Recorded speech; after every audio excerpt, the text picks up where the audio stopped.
কিন্তু ওই চেয়ারে বসে মানুষের প্রতি আমার শ্রদ্ধাবোধ যে পর্যায়ে নেমেছে, যাদেরকে কদমবুসি করবো ভাবতাম, পরে দেখি যে ট্যাক্স দেখি যে ও চোর।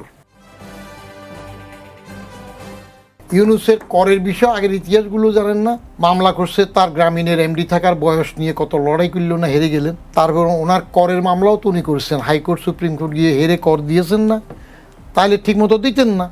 এবং তারপরে উনি এবার ক্ষমতায় এসে কী করলেন, তিনি তার নিজের আখের গুছানোর জন্য শ্রম আদালতের মামলা টামলা খালাস করে নিলেন, ইউনিভার্সিটির লাইসেন্স নিলেন, নিজের কর বিরাট অঙ্কের কর সেগুলো করে নিলেন।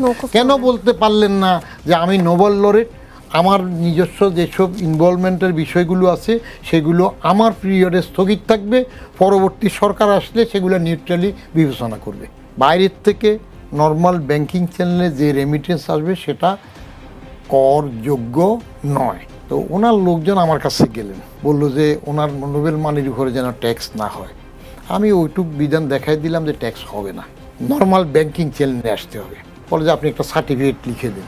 অর্ডিন্যান্সে যেখানে বিধান লেখা সেটার কপিও দিয়ে দিলাম, আমি সার্টিফিকেট দেবো না।